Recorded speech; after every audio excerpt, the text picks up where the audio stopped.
d'un pouvoir que chacun de nous peut exercer chaque fois. Ce pouvoir que chacun de nous a. Mais à l'intérieur de son pouvoir, il s'attache beaucoup de choses.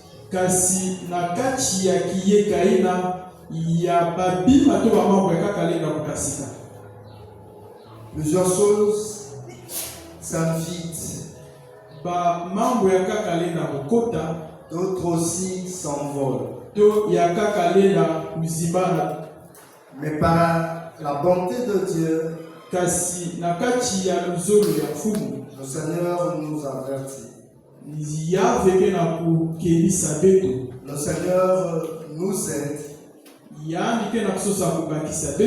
à bien posséder le pouvoir.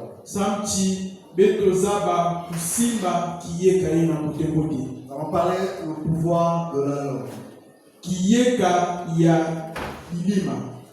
D'un côté, on a le pouvoir. De l'autre côté, on a la langue. Il est sollicité comment l'exercer. Le pouvoir.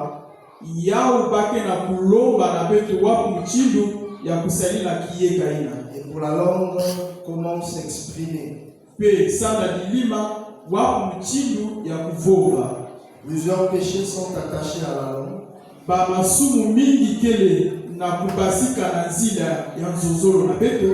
Plaise à Dieu que nous pouvons citer peut-être 3 ou 4 aujourd'hui.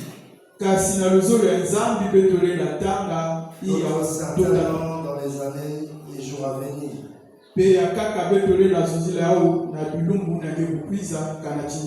Notre texte de base, Jacques chapitre 3, versets 5 à 10. Si quelqu'un qui est de loin ou proche peut lire Jacques chapitre 3, 5 à 10, parce que je le résumé ici. Le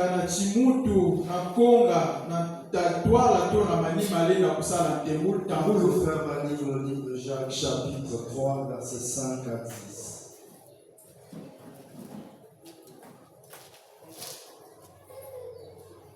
Lisons la parole de Dieu dans le livre de Jacques chapitre 3, le verset 5 à 10. De même, la langue est un petit membre, elle se vante de grandes choses. Voyez comment un petit feu peut embraser une grande forêt. La langue aussi est un feu, c'est le monde de l'iniquité. La langue est placée parmi nos membres, souillant tout le corps et enflammant le cours de la vie. Étant elle-même enflammée par la géhenne, toutes les espèces des bêtes, d'oiseaux, des reptiles et d'animaux marins sont domptés et ont été domptés par l'homme. Mais la langue, aucun homme ne peut la dompter. C'est un mal qu'on ne peut réprimer. Elle est pleine d'un venin mortel. Par elle, nous bénissons le Seigneur, notre Père, et par elle, nous maudissons les hommes faits à l'image de Dieu. Le verset 10. De la même bouche sortent la bénédiction et la malédiction. Il ne faut pas, mes frères, qu'il ne soit ainsi. Amen. Amen. On nous a demandé là-bas qui peut dompter la bouche, la langue.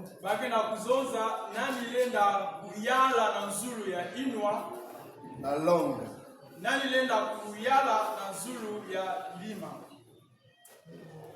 C'est cette même langue qui a un venin.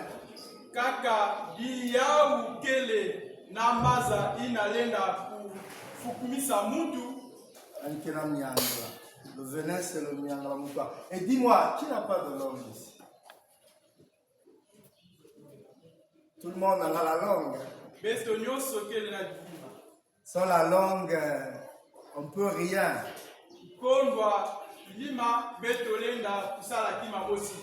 Un petit membre, petit qu'il est.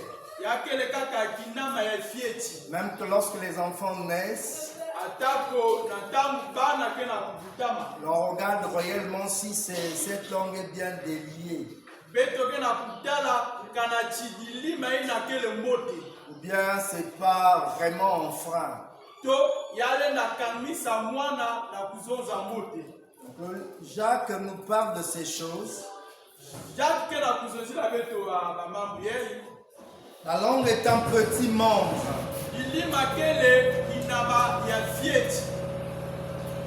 Pour le résumé, mais elle peut enflammer toute une vie.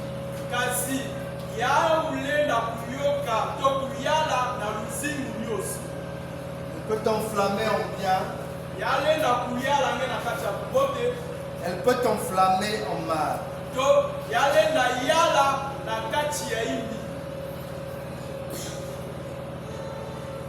Si la langue est un petit membre,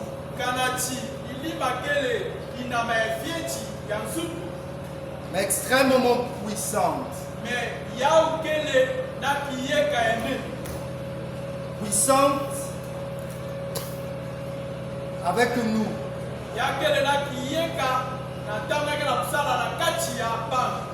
Elle est puissante avec nous. Lorsque nous devons nous engager à nous exprimer à tous les niveaux, tel que je le fais à ces instants,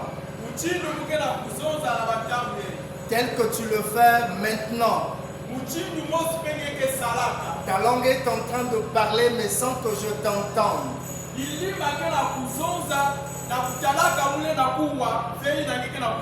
Bien que tu peux siloquer.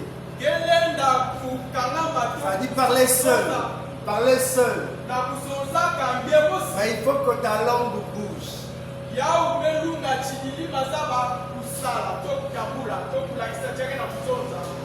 Elle nous accorde le pouvoir de bénir. Elle nous accorde aussi la possibilité, en deuxième point, d'encourager.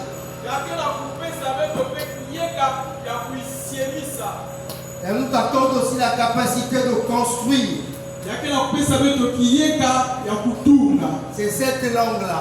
Nous bénissons nos enfants. Bénissons nos vies. Nous encourageons ceux qui sont autour de nous. Au milieu de nos familles. Au milieu de service. Au milieu de l'église, que sais-je encore. C'est avec cette même langue. Nous avons la possibilité de construire sinon d'édifier. Mais aussi avec cette même langue. Nous détruisons. La même langue qui bénit peut aussi détruire. Cette même langue qui encourage peut blesser.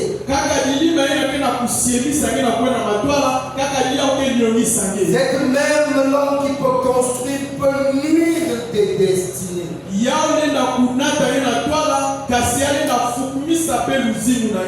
Question ce matin. Qu'est-ce qu'il nous faut faire? De quel côté souhaiterions-nous choisir? Les paroles qui sortent de notre cœur ou de notre bouche,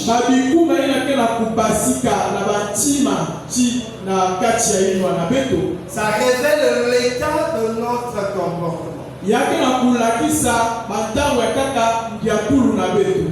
La façon de nous exprimer à l'égard des autres,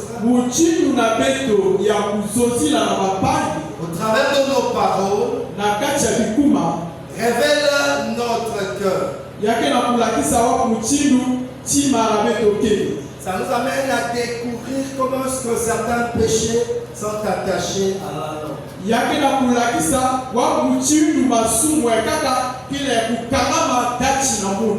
Et si ces péchés qui sont attachés à la langue ne peuvent pas nous amener à la bonne voie avec le Seigneur. J'ai cité, nous aurons le mensonge.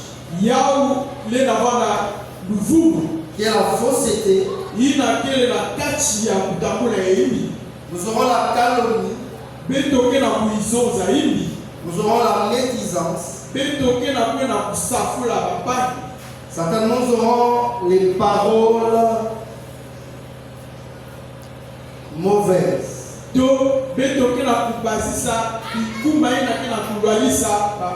se caractérisent par des insultes. Ils se caractérisent par la colère. Qui se caractérisent par des paroles négatives. Nous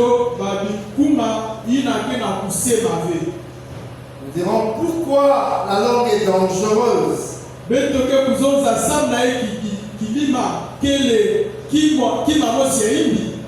Comment maîtriser sa langue?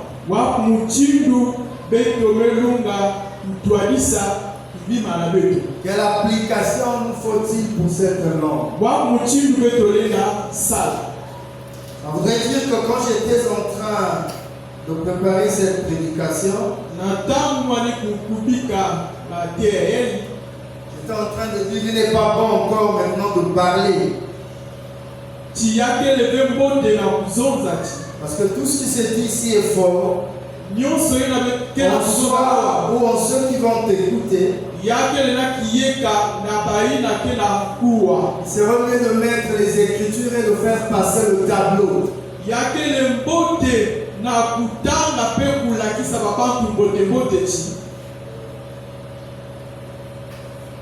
Comme il nous faut parler, si le mensonge c'est la fausseté, Proverbe chapitre 6,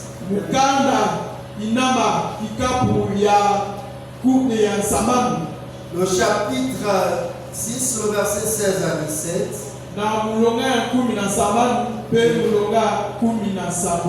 C'est qui a un principe biblique. Bien, il va lire et il va nous aider. 6, 16 à 17. Proverbe 6, verset 16 à 17. Il y a 6 choses que est l'Éternel, et même 7 qui a en honneur. Les yeux hautains, la langue menteuse, les mains qui répandent le sang innocent. 16 à 17. Ok. Amen.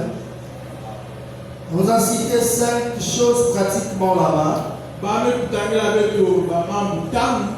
Ces choses, quand ça intègre nos membres de famille, les familles se divisent. Les familles ne peuvent pas subsister. Les familles ne peuvent pas être unies au travers de la langue. À travers de ce que nous pouvons manquer de la maîtrise, nous pouvons introduire des propos pas bien. Et le Seigneur dit qu'il a horreur à ça. Dieu n'aime pas cela que nous installons cela au milieu de nos communautés. Au milieu de nos familles, dans nos milieux professionnels, dans nos milieux socio-culturels, dans nos milieux de tout le temps. Dieu qui nous aime, il dit qu'il a horreur. Tu ne veux pas nous voir dans des telles choses. Tu ne veux pas nous voir dans des telles attitudes. Parce que cela ne va rien profiter à nous. Ça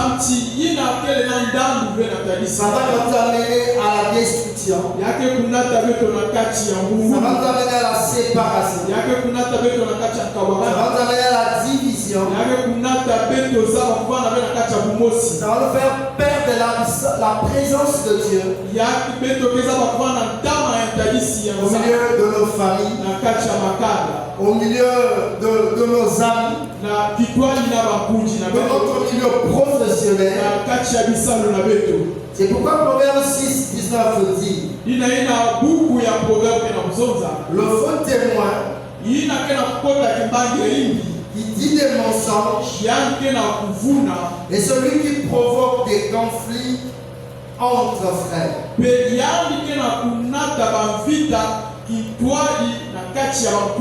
Bible déjà l'appelle faux témoin.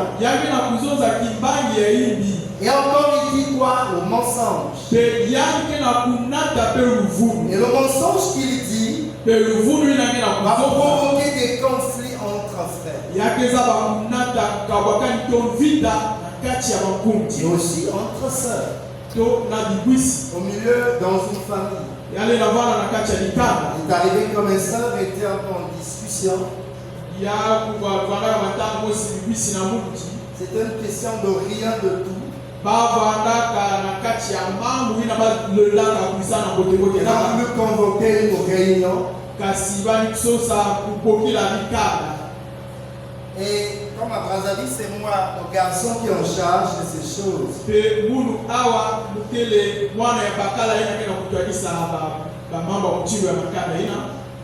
Quand j'ai entendu l'appel, pour la première fois, j'ai ajourné la réunion. Ils se sont fâchés. Et pour la deuxième fois, j'ai dit on annule la réunion, il n'y aura pas réunion. Parce que j'ai constaté qu'il y avait juste la fausseté à l'intérieur.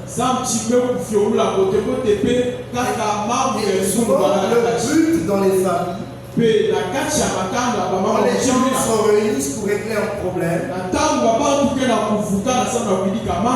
ils ont déjà des camps. Ils ont déjà des appuis. Ils veulent simplement qu'on révèle le côté de l'un ou de l'autre.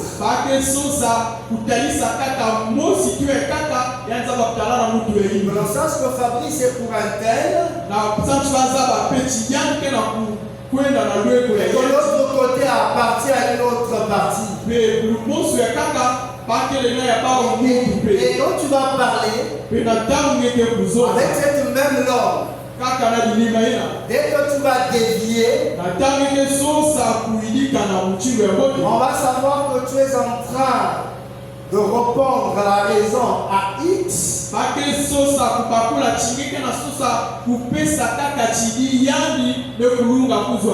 Parce que le but de cette réunion, c'est celui de dire que c'est là la fausseté, c'est là la vérité. Mais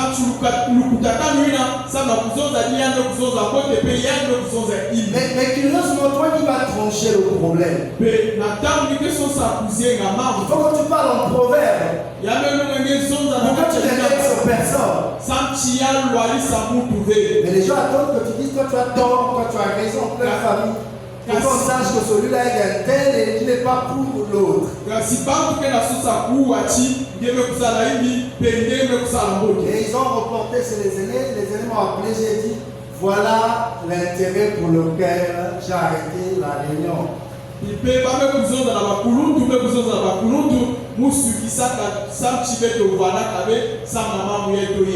si tu n'as pas la capacité d'arrêter de telles choses,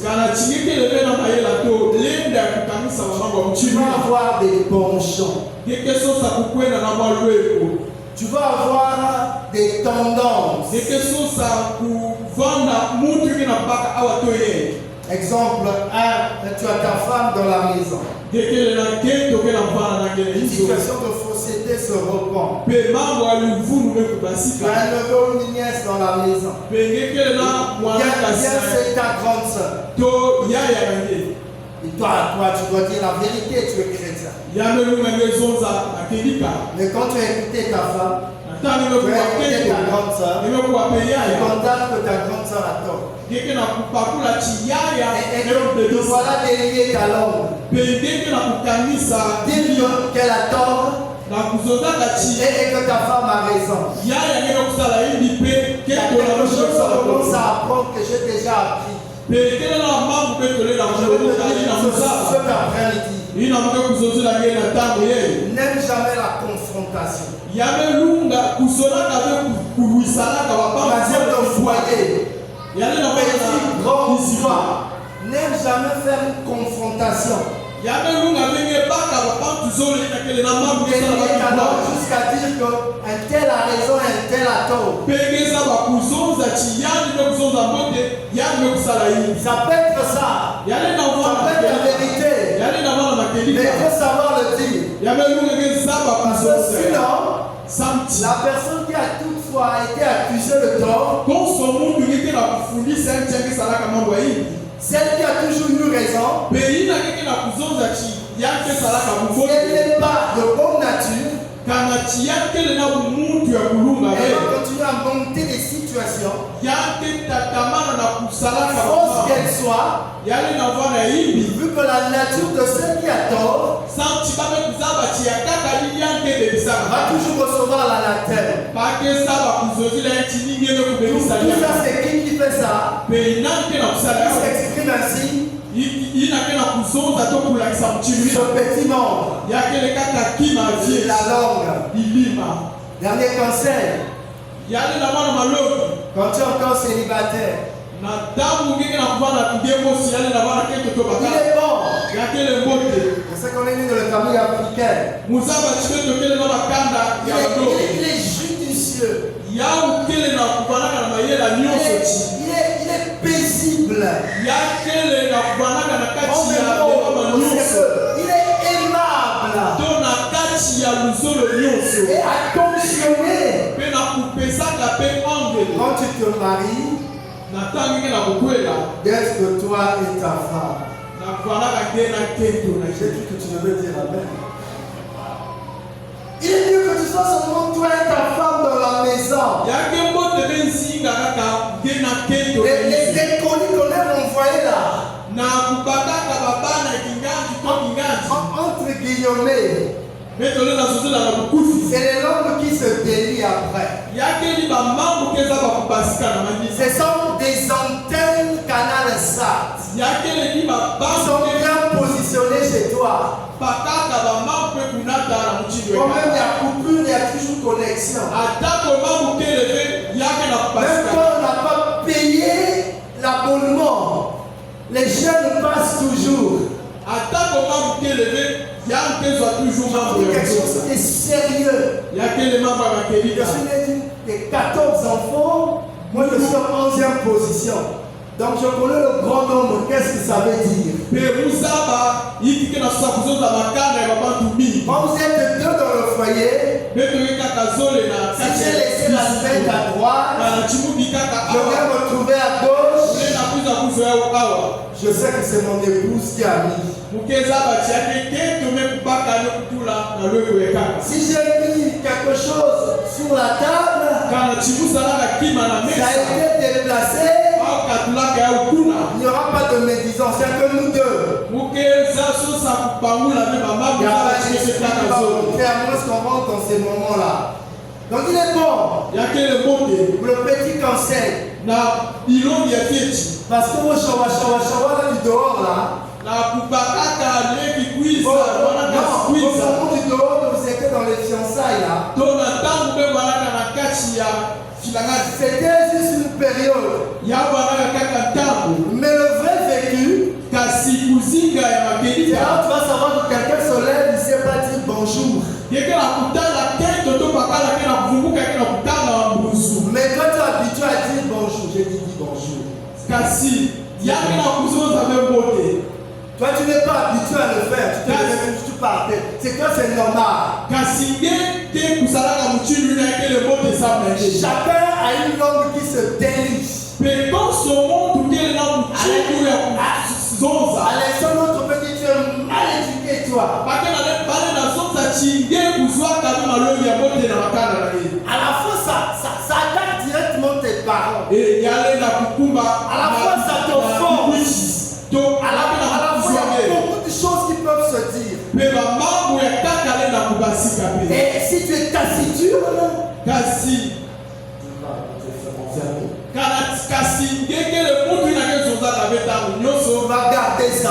On va chauffer ça après. Mais si ce n'est pas le cas, alors on va se délier. Comme dit mon frère,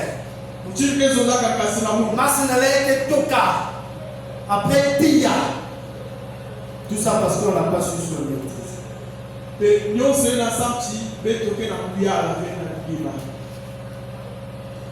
Les lèvres fausses sont en horreur à l'Éternel. Proverbe chapitre 12, verset 22. Les lèvres fausses sont en horreur à l'Éternel.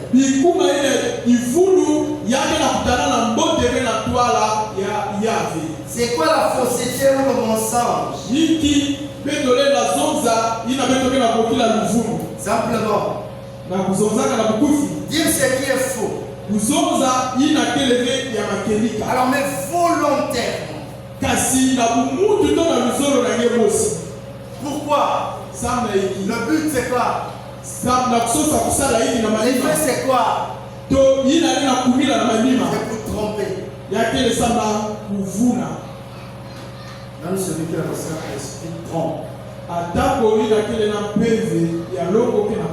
Si vous doutez, je vais lire dans Actes chapitre combien? 5. À l'époque, le Saint-Esprit était jeune. Comme nous, on croit que le Saint-Esprit a vieilli. Il avait une présence particulière dans le temple. Avec Pierre et Jean. Ils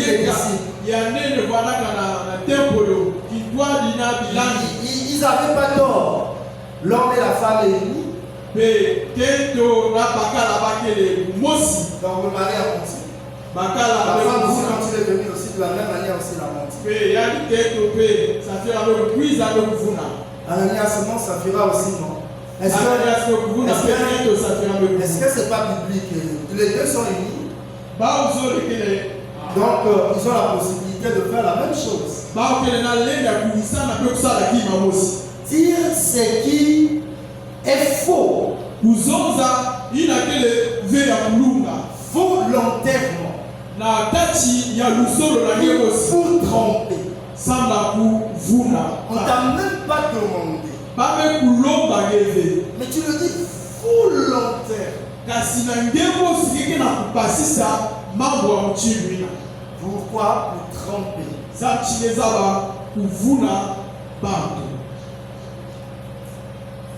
Le but c'est quoi? C'est pour éloigner les personnes. C'est pour s'aimer quoi? La haine. Ah, la conséquence c'est laquelle? La conséquence, celui qui est en train de mentir volontairement pour l'autre.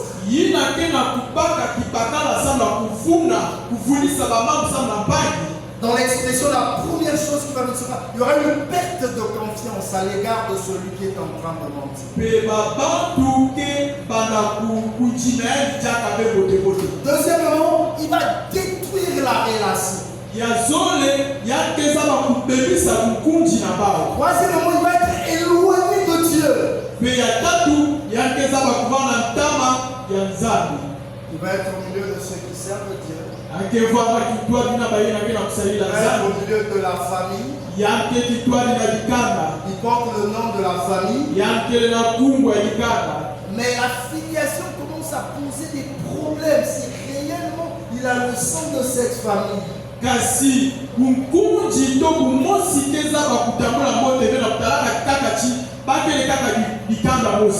y avait à l'époque notre grand-père. Mon grand-père avait 4 femmes. Ils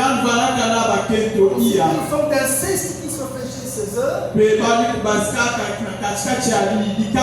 Et il avait 4 femmes. Les 2 autres femmes, quand ses petits frères pouvaient venir de Brazzaville, et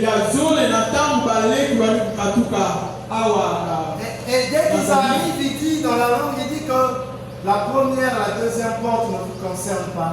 Allez à la 3e et la 4e porte.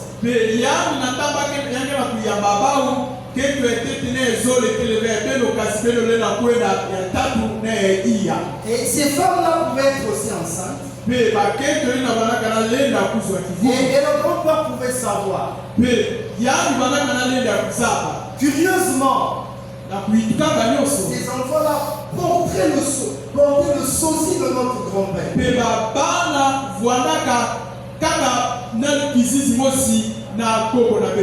Tu as beau faire l'ADN, là quand tu regardes là, il n'y a rien. C'est son fils de face. Mais un mensonge volontaire. Délibération à la tête, même pas encore à l'école. Quand c'est à la tête, c'est officiel. Bien aimé, ces choses ne nous glorifient pas. Le mensonge est la porte d'entrée de beaucoup d'autres péchés. Et ça passe par la langue. La même langue que je suis en train de délier tout de suite. Le mensonge est la racine de plusieurs problèmes. La réalité actuelle, le mensonge au travail, ça se manifeste. Quelqu'un travaille, on t'appelle, il y a l'entretien quelque part. Pour que tu accèdes, tu as postulé. Dis la vérité, si tu es chrétien. C'est dans les autres travail, te dit entre 9h et 10h, on aura un entretien sur Google Meet, l'on fait à l'étranger.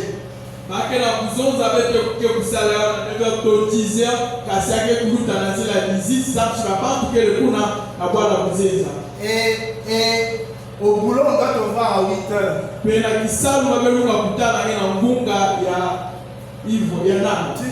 Exemple, tu n'as pas un bureau personnel. Tu travailles à un space hall, un endroit ouvert. Où il y a juste des blocus sur le bureau. Ça veut dire que tu dois pas aller à l'heure là. Volontairement, qu'est-ce que tu vas dire à ton chef?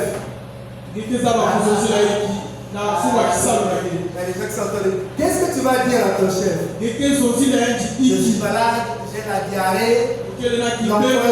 Volontairement. Tu es en train de dire là, le mensonge. Tu vas donner un mensonge volontaire. On est d'accord? Tu vas dire la vérité. Moi j'ai un entretien à ton chef. Qui?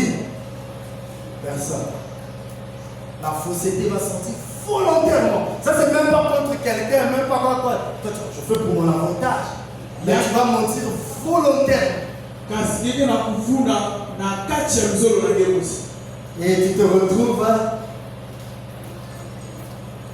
à exprimer une situation qui n'est pas bonne.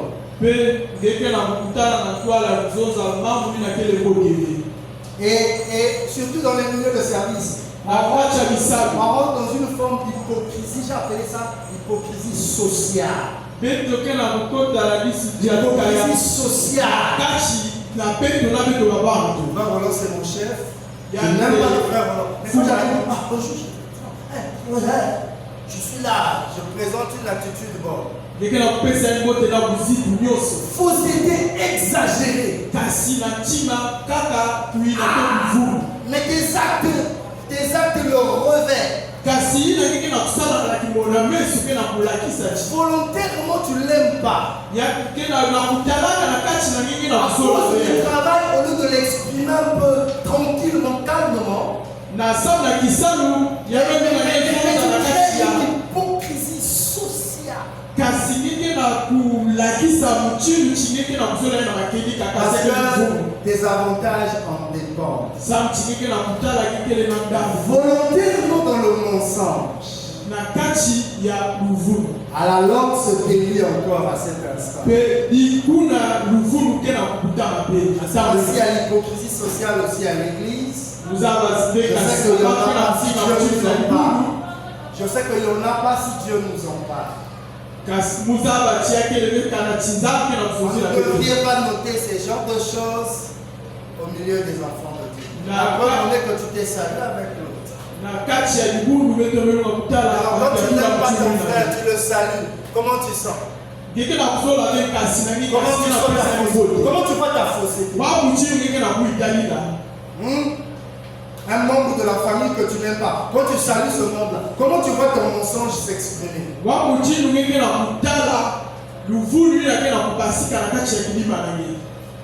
Comment? Par tes gestes, par tes faits, par ton regard. Cela s'exprime.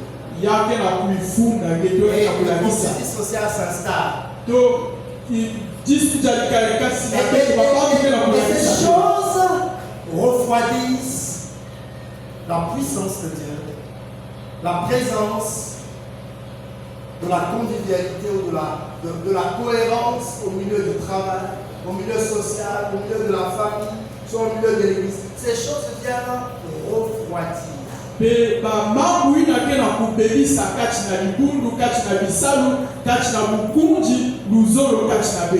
Pour les églises et pour le péché de l'argent, le diable connaît, il sait nous saisir avec les offrandes. Il faut nous discuter les pasteurs là. Il est maintenant rentré dans ces étapes là. Il est rentré dans ces formules là. C'est exact que les pasteurs ont les affaires d'argent parce que celui-là va créer son église. Deuxième des choses qui prônent aujourd'hui, c'est le pouvoir. Il faut que je sois leader, on m'appelle leader. Et c'est l'une des questions des mouvements à quelque niveau. Chacun veut qu'il soit leader. À cause de quoi? D'une fausseté volontaire. On lui a piétiné seulement à l'orteil au doigt. Il commence à dire, Dieu m'avait dit, je devais partir. Il y a raison. Non,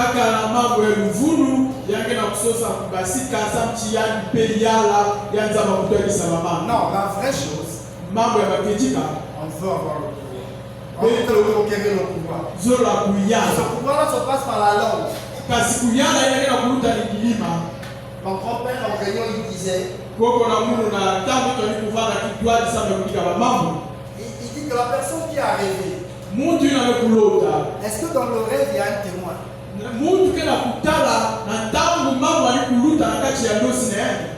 Est-ce qu'il y a un témoin? Moi j'ai rêvé. J'ai rêvé le frère Koudé.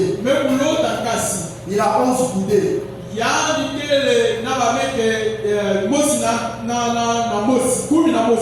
Mais qui va douter? C'est moi qui rêve. Est-ce qu'il y a un témoin? Il n'y aura pas un faux témoin. En train de suivre ces choses, ça va nous amener à la calomnie. Deuxième péché caché à la langue, la calomnie. Jacques chapitre 4, verset 11. Ne parle point mal les uns des autres. Aïe. Je vais vous laisser le micro ce soir. Cet après-midi. Ne parle point. On n'a pas dit pas, mais point. Donc ne laissez pas. Si pas, tu en as dit, il ne faut plus dire. Mais ici on dit, ne parle point. Il ne faut jamais essayer. Mal les uns des autres.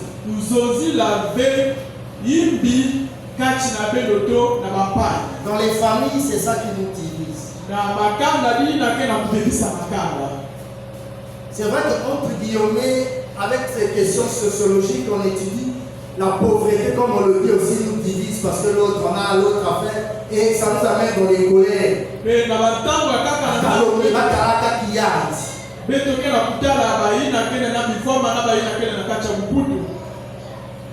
La calomnie, c'est le fait, écoute bien, le fait d'inventer ou amplifier du mal sur quelqu'un. yakele muchindu ngeke na kubasisa bamamu ina yo kuwabe na kusosa kukumisa ya unene na talisi ya babantu.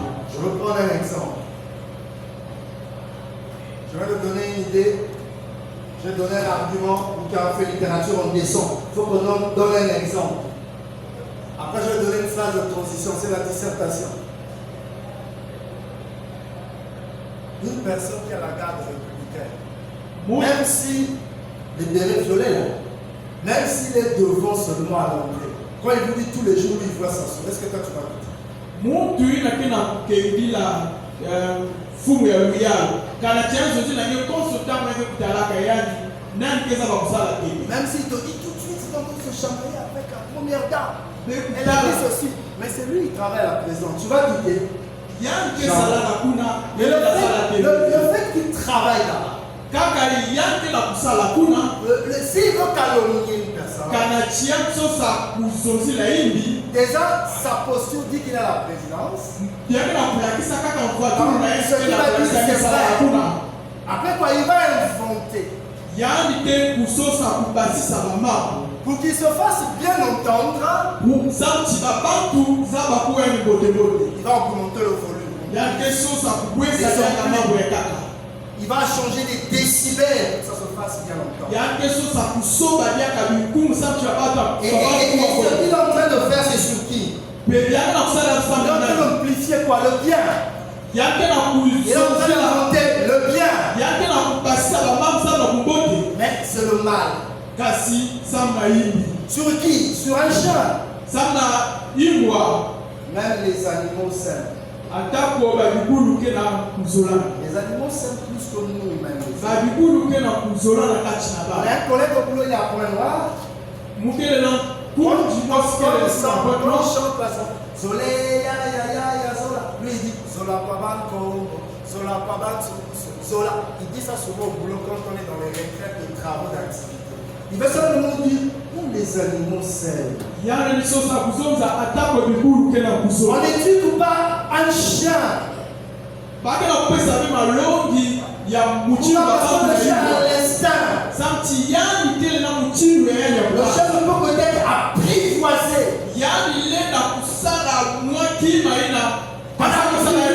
L'animal, on n'éduque pas. Mais regardez le côté social d'un animal. Est-ce que nous avons ce côté social là? Dans nos familles. Regardez comment nous sommes en train d'inventer une situation. Sur ta propre cadette. Sur ta propre grande soeur. Dans la famille. On peut même demander est-ce que vous êtes de même votre oui. C'est moi. On regarde la dimension qu'elle est en train d'amplifier la situation. Le degré de son mal est en train d'accroître.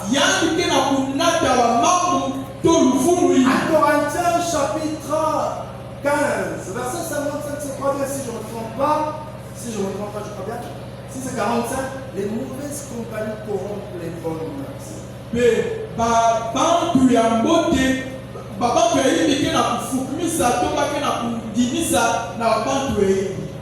Comment est-ce que vous comprenez que nous avons 40 tomates de bonne qualité?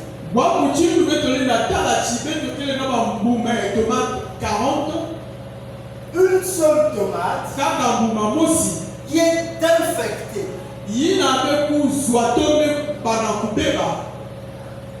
L'unique tomate va affecter les 39.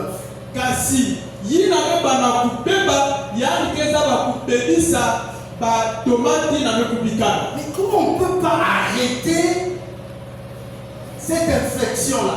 Une seule tomate infectée va affecter les 39. Ça veut dire qu'il y a un problème. Ça veut dire que ça on amplifier une situation à la hauteur qu'on ne maîtrise rien. C'est ça qui se passe dans nos familles. on va de déchirure en déchirure. Les familles ne se retrouvent plus. Comme quand j'entends les enfants dire ma coupa, moi j'entends seulement ça, je parle. Ma coupa, sur WhatsApp et là, Facebook. Tu as entendu une situation, tu n'as pas la maîtrise dans la famille, ta soeur, c'est pas comment. Elle est en train de perforer les dommages. Ou bien elle a été mariée, on ne voit pas les enfants, mais toi, c'est ta propre soeur. Tu es en train d'amplifier sa situation. Et en parlant que du mal, Liane, regarde, tu es en train de calomnier ta propre soeur. Ta propre soeur aussi. Le but c'est quoi? La calomnie, c'est des choses fausses pour nuire. Il y a ça la calomnie. On était souvent en train de dire, d'avoir prié que Dieu nous pardonne. Là, je suis en train de dire, je me suis encore rendu malade quand j'étais en train de prier. J'ai dit, ça, qu'est-ce que je suis en train de dire?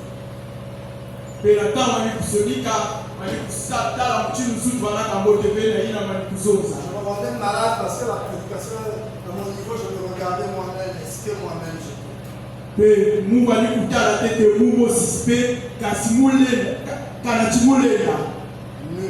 nuire les autres.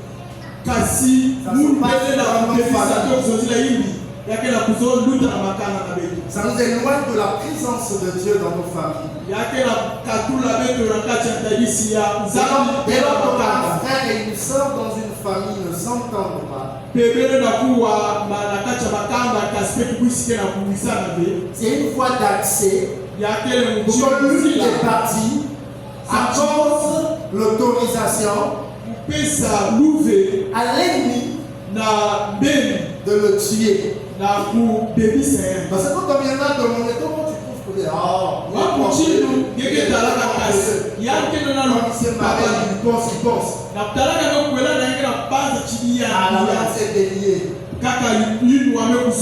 c'est par la parole que Dieu a créé le monde.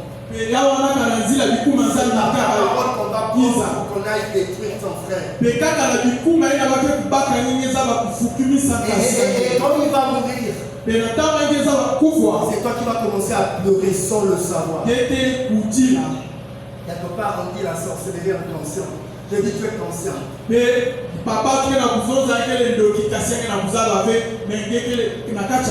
Prenons garde pour ces choses. Parce que le but c'est pour nuire. Le but c'est pour noircir la personne. Pour l'écarter loin. Quelle est la conséquence?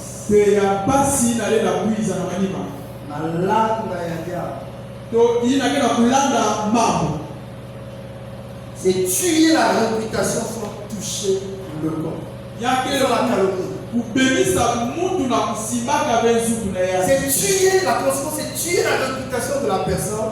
Mais vous ne touchez pas la personne. Les gens sont champions comme ça, surtout dans le milieu professionnel. Il sait que toi tu es impulsif. Il va piéger quelque chose. Il va te prendre comme une souris. Et quand tu vas crier, il va jubiler de joie. Et il va venir faire un essai pour vouloir te dédouaner de la situation. Comme aujourd'hui, quelqu'un est en train de se noyer dans l'eau. Avec notre génération, on est en train de filmer avec les téléphones. La personne fait ceci, nous on est en train de filmer avec Facebook. Les gens se battent jusqu'à devenir nus. Nous on est en train de filmer. Après on l'envoie dans le groupe. On va voir le combat et la nudité. On est en train de noircir cette personne. Et cela va s'évader sur l'internet. Ces choses ne construisent pas. C'est à cause de ces choses que 14 ans après, au cours de la conférence à Jérusalem,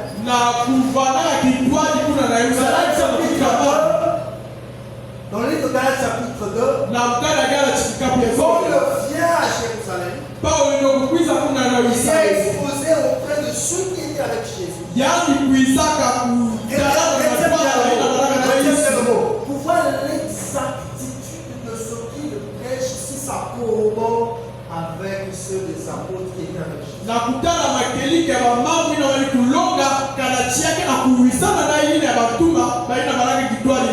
Et d'entre nous, il y avait la locomotive. Un certain Pierre. Un certain Pierre qui a les clés de l'église. Le même Pierre qui a nié Jésus. Le même Pierre qui a coupé l'oreille. C'est le même qui s'est levé le jour de la Pentecôte dans chapitre 2. C'est le même qui a dit, qu'y a-t-il entre vous et nous? C'est en lui qu'on a trouvé homme sans conscience, sans intelligence. C'est le même qui a parlé. C'est le même qu'on a dit on ne doit pas judaïser. Aller manger avec les païens. Et les non-juifs. Il doit manger avec les juifs, mais pas les non-juifs. Et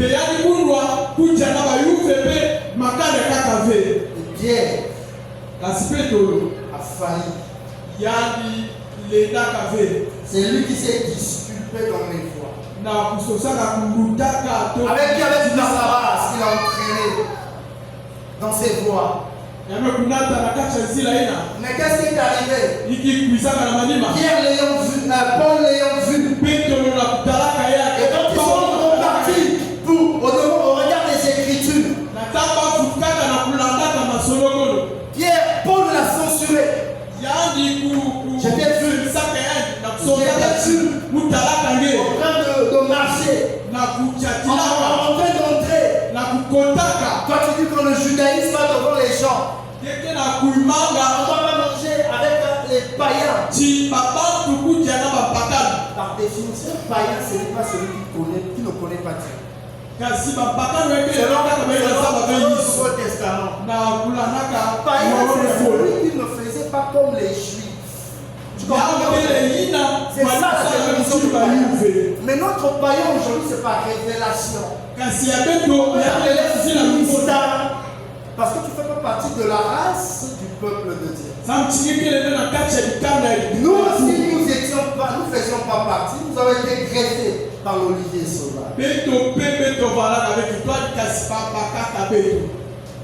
Mais Paul a dit à Pierre, va pour le but. Va pour saluer sa salutation. Il a dit, le modèle que tu donnes devant les gens n'est pas celui qui est officieux. J'ai vu Pierre en train de. Et ça n'a peut-être touché la réputation de Pierre. Mais ce n'était pas vraiment pour nuire à Pierre. S'il y a quelque chose qui est difficile dans la vie, toucher la réputation de quelqu'un. Imagine que vous êtes marié, il est là. Je préfère prendre l'exemple sur moi-même. Moi je suis le pasteur, je conduis l'église. Vous êtes avec ces enfants-là. Je de saquer poudé. Je suis en train de dire c'était clair pour surcouder. Je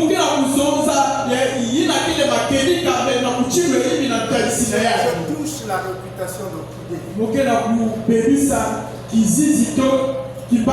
sa femme, pour ses enfants.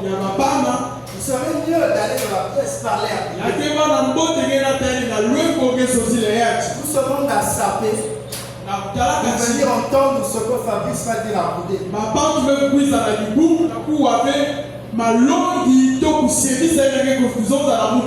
L'acte que Koudé a posé, c'est pas un acte devant tout le monde. Ça touche la doctrine, mais ce n'était pas devant tout le monde.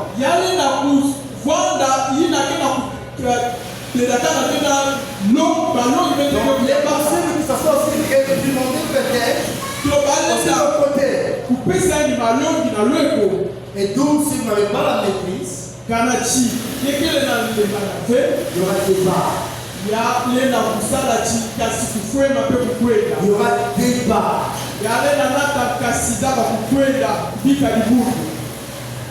Il faut applaudir les gens qui se retiennent.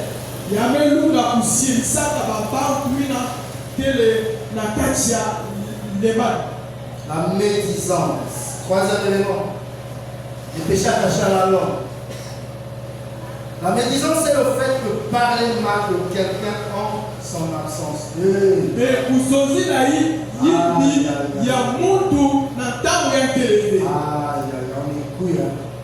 L'humilité précède la gloire. Qui n'est pas là?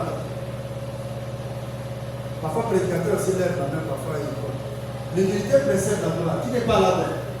Parler du mal de quelqu'un en son absence. Tu parles toujours du bien des gens en leur absence. Mais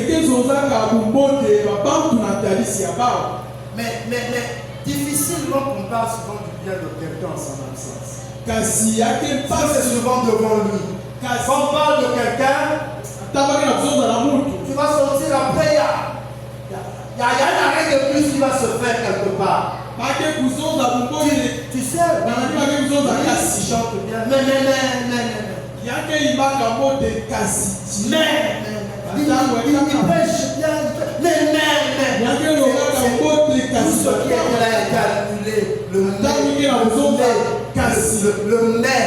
mais qui va marquer une forte contradiction s'oppose. Annule tout ce qui est bien.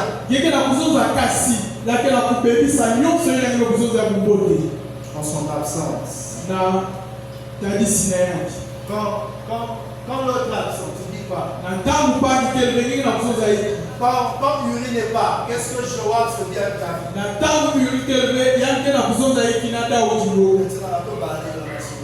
Joab c'est son neveu. Joab c'est le neveu de David, l'homme des sales boulots. Uri est là, Uri motopama. Il n'a pas d'appui. Il est rien dans l'église, il est motivé. Il est peut-être au protocole, il fait tous les sales boulots. Il est toujours à la pointe, il est là, il est motivé. Il est peut-être celui qui sort toujours les instruments pour chanter. Mais aujourd'hui, tu veux chanter Uri.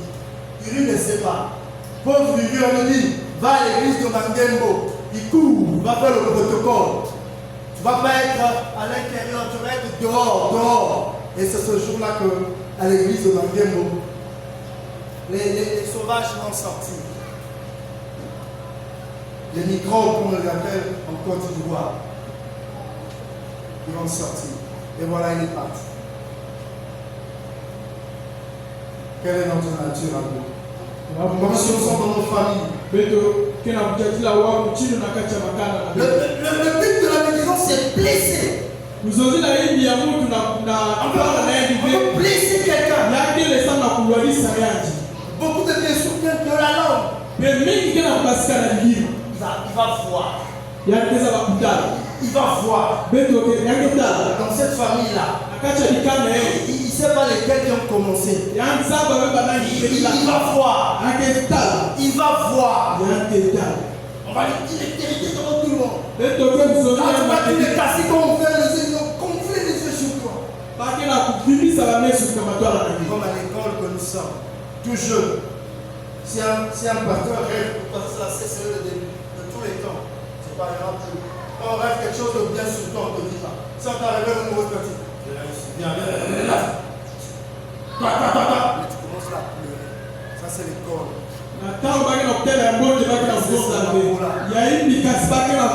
Tu as rêvé le frère avec la voiture, au courage, dis, je t'ai rêvé, tu es en train de conduire. Toi, tu dis jamais de bonnes choses.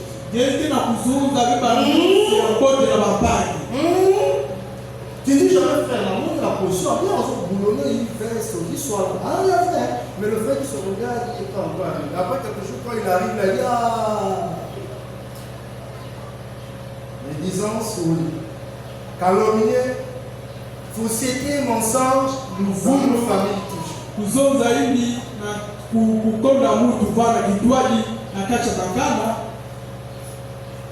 La conséquence, c'est détruire cette relation. Cette relation, quand elle est détruite, de la même manière, ça crée des divisions. Et ça brise les vies. Dimanche dernier, je suis passé dans mon frère, on a commencé à causer. Et lui qui ne connaît pas la parole de Dieu comme moi, à un moment, ça discutait dans les belles-sœurs, les belles-mères qui interviennent dans les foyers. Après, mon beau-frère était en train de dire, mais tonton Fabrice, quand il m'appelle tonton Fabrice, à cause des enfants qu'il avait lancés. Il dit, tonton Fabrice, est-ce que là encore, moi et ta soeur, on va se séparer?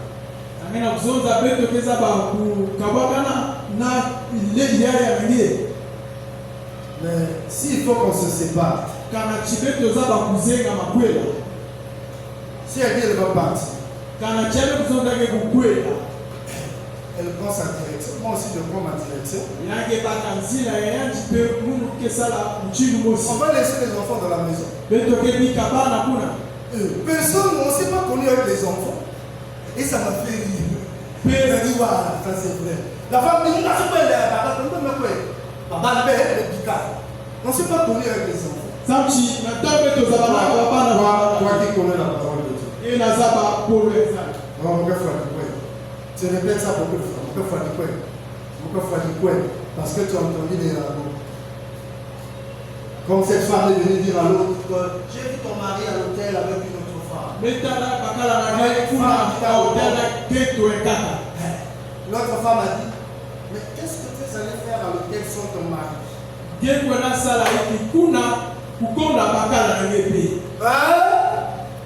Elle a le Saint-Esprit, c'est là qui avait le côté. J'ai vu ton mari à l'hôtel.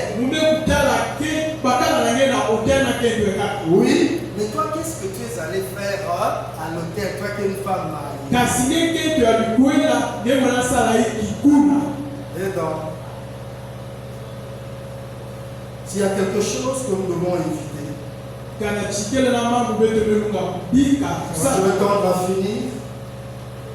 Il faut qu'on évite, on m'a dit que les rumeurs de la famille, les conflits dans les communautés, dans les milieux sociaux, ça c'est le comportement. On m'a dit.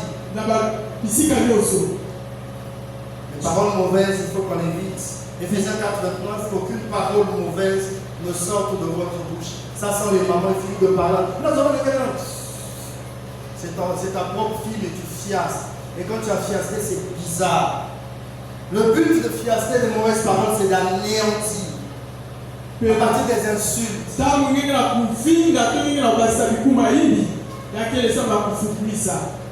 C'est des paroles blessantes, des paroles de malédiction, des paroles de découragement. Tu es une maman, tu es une tante, tu es un papa.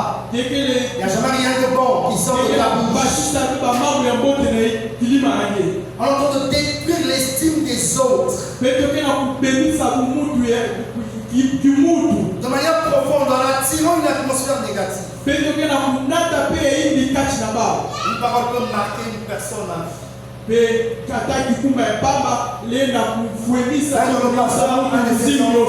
avait pris, à l'époque encore on prenait des fiches de renseignement à l'école, comme maman blâmait toute fois, quitte là, il n'y a que ça y voit. Le pauvre enfant a reproduit nationalité zaïroise.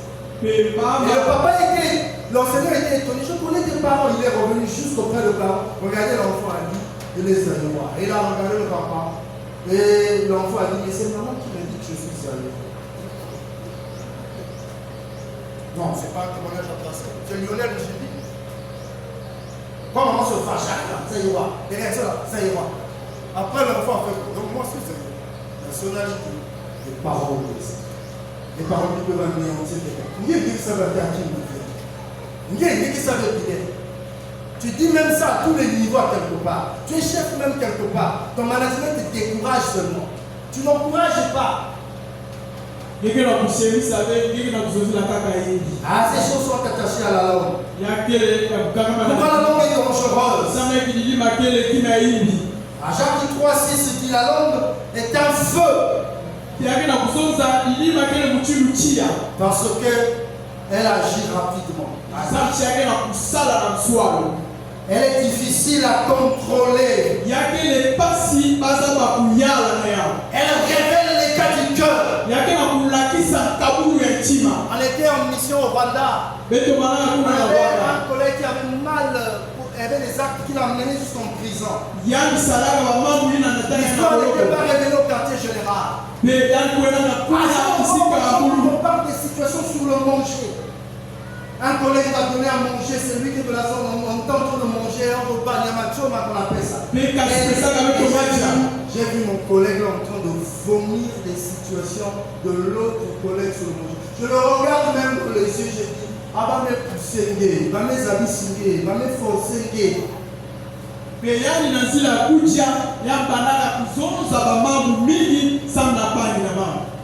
des frères comme ça. Sur le manger, il a bien prêché, il a bien parlé, il a donné le repas. Quelque part, ce qu'il peut dire, ça peut être le frère. Mais le but, c'est quoi? C'est enlever le frère dans ton cœur, que lui demeure.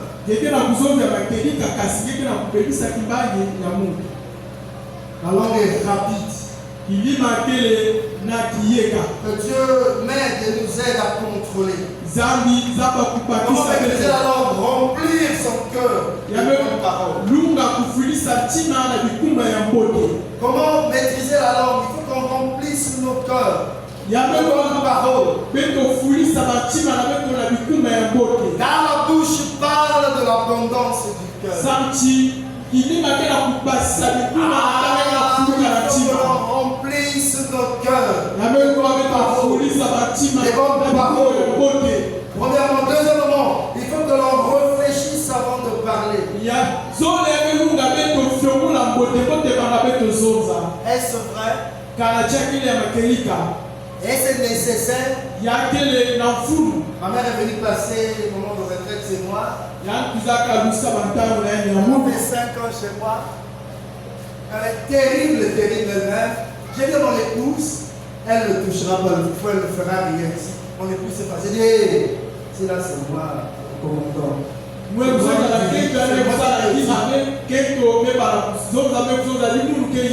C'est le seul que tu connais que tu travailles. Il faut que cette femme te voie travailler.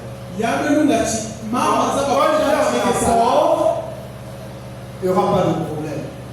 Si tu as une faute que tu remarques chez maman, viens me dire. Si tu as une faute que tu remarques chez mon épouse, viens me dire. Et qu'une fois les deux venaient, maman a fait ça.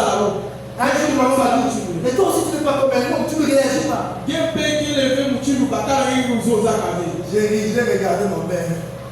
J'ai dit, est-ce que ici c'est chez toi? Là on est en face avec elle. Je ne parle pas devant mon épouse. Je ne parle pas devant mon épouse avec ma mère comme ça. J'ai dit, est-ce que toi tu es chez toi? Quand tu es allé au foyer, tu avais 16 ans. Tu as géré 26 personnes déjà à partir de 16 ans. À 15 ans, tu as eu le premier gosse. À 16 ans, tu es dans le foyer, tu es marié. Là, tu es là. Mais comment tu ne supportes pas une petite comme ça? Ça, c'est ta fille. J'ai dit, c'est moi qui gère. À un moment, l'enfant est né. La maman de mon épouse est venue.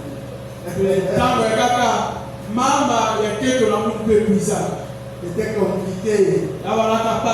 Il faut apprendre à gérer les choses, à maîtriser. Les mamans d'hier, ils savent que si papa me pisse à 12 heures, on dirait qu'il y a la pause, donc ça l'air mal là. Nos femmes ne connaissent pas ça. Ah, non, faut bien avec ça. Vous ne connaissez pas ça. Si papa me dit, voilà, maman va chauffer, bam, la douche en bien. Et le jour là, ma mère, la mère de ma femme a fait ça, elle a mis la nourriture. Ma mère aussi est venue mettre encore notre repas. J'ai dit, vous que mère, j'ai dit, vous que mère, vous que la semaine de monde, tu veux que nous de côté.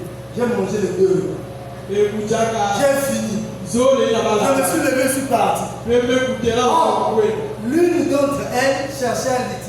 En particulier, c'est ma mère qui cherchait un litige. Je ne mangeais pas son repas. Ce que je vous dis, c'est concret, je ne veux pas le dire. J'ai mangé les deux repas. Je me suis levé. J'ai dit au revoir aux deux. Elles me regardaient. Elles ne sont revenues pas. Elles n'ont pas pu m'avoir dans quelques situations. Mais il faut que nous maîtrisons à quelques moments certaines situations. Ne blâme pas ta maman devant ta femme. Ne blâme pas ta maman devant ta femme. Quel que soit le degré de la situation. Ah, si tu peux rêver entre le placenta, entre la sortie, qu'est-ce qui se passe? Il y a toujours une incompatibilité quand il y a l'accouchement. Il y a l'instant où on peut dire calme, même. Quand tu vas demander à quelqu'un de c'est la colère, c'est que ça par rapport à ce que tu dis. Moi j'ai vu comment ce que vous venez dans l'enfer montrer. Tout j'ai vu. Même signe consigné, j'ai vu. C'est difficile. C'est la vie ou la mort. Le pourquoi tu dois. Même si tu es arraché des choses. Devant Dieu, tu n'auras jamais raison. Même si ta maman vit dans l'église, tu n'auras jamais raison. Tu vas mourir, tu vas aller au ciel. Tu vas mourir dans le temps de la résurrection, tu vas aller au ciel. Parce que pourquoi le diable a désolé, Éphésiens 6. Hein? Quand la maman aussi regarde ta femme là, tu la maries face A, face B. Vous pensez face A, face B, non? Je m'appelle la chérie, je m'appelle le papa, je m'appelle ma maman casse. Après, la talata qui est tombée, la carte est tombée, il s'en va dans le gars qui est. Et quand il y a quelqu'un de même, ta propre maman, même moi, il y a un gars qui est là. Après, il y a un salaire à lui. Super ouais si tu n'arrives pas. Mais la dot, quand ça passait là, c'est 12 super ouais. Maman aussi a invité la 6 ans. Et le cœur, la langue se délie. Parfois, il faut qu'on cherche des bénédictions faciles. Même les filles aussi peuvent acheter une image. Maman, vous comment on peut voir. Dis-moi la bataille. Je vais vous donner un secret. Moi, avant que je me marie, j'ai fait ça. Je suis dans le collège, il n'en veut pas. Je suis allé acheter super wax, ma tout. Ma mère, j'ai donné l'argent, elle est allée confesser. Le jour qu'on a dit c'est mon mariage, 25 000 qu'on a demandé. Tout le monde devait continuer. Ma mère a donné ce soir 10 000. La grande soeur qui tenait l'argent dit petit, mais c'est un qui n'a pas. J'ai dit qui me fait? J'ai dévié la grande soeur. J'ai dit mais c'est un qui n'a pas. Moi, il est dessiné le tour. Technique. Technique, stratégie. Toi, toujours la Bible. Tout Bible que la Bible veut partir. Bible que la Sonic veut partir. La route de quoi? Garçon préparé d'autres. La propre mère. Vraiment. Super roi, c'est que la maladie. Tu vois quelle bénédiction. Oh, elle est vieille. Ces choses vont nous aider à apprendre à se taire. La troisième des choses, c'est se taire. Le silence est parfois une sagesse. Mais curieusement, moi, quand je me tais, si je suis calme, ça veut dire que je suis fâché. Ça veut dire que je suis mécontent. Si je me tais, je suis calme, ça veut dire que je ne suis pas d'accord. Donc, mon silence là, dans cette dimension-là, n'est pas bon. Il faut que j'ai un silence parfois pour une sagesse. Parler pour édifier, encourager, conseiller, bénir. Dans la vie, au travail, pour l'application, il faut éviter. Au travail, éviter les fausses informations. En famille, éviter les paroles blessantes. À l'église, éviter la médisance. Ta bouche, ma bouche doit construire. Pas détruire. La langue peut être une arme. Ça peut être aussi encore un instrument de bénédiction. Quel est mon état maintenant? Si nous sommes dans la pensée, si nous sommes dans la calomnie, comme nous prenons ces choses-là dans nos familles, on les amène jusqu'à l'église. Et moi j'ai défini l'église pour les chrétiens que nous sommes.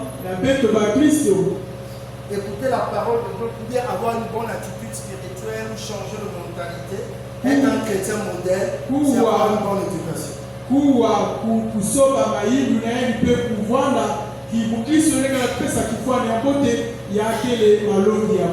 Parce que tu n'as pas une bonne éducation, tu vas venir buter l'éducateur.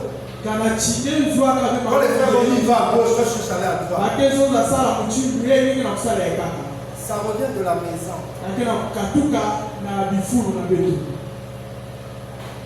C'est mensonge. C'est fausseté. C'est calomnie. Nuire les identités. Ça relève de nos familles. Ce sont des œuvres et des maisons que nous entretenons dans notre salle et que nous amenons jusqu'à l'œuvre de Dieu. Et qui crée des formes comme des totems qui s'assoient sur nous.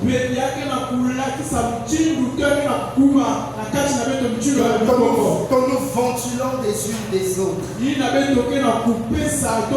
C'est quand une femme a l'absence de faire les enfants et crée maintenant des kystes et des lions dans le ventre. Parce que les gens qui s'éclatent, ça crée maintenant cela.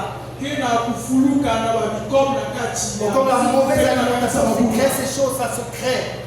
Tu as l'âge déjà avancé, tu devrais faire les enfants, mais ça se crée, ça te crée autre chose. On a besoin. Regardez Dieu. Sinon, nous allons perdre ce que nous avons de précis. Au départ, il y aura. Les gens vont partir pour leurs besoins. Les gens vont partir pour leur conception. Les gens vont partir pour leur appel.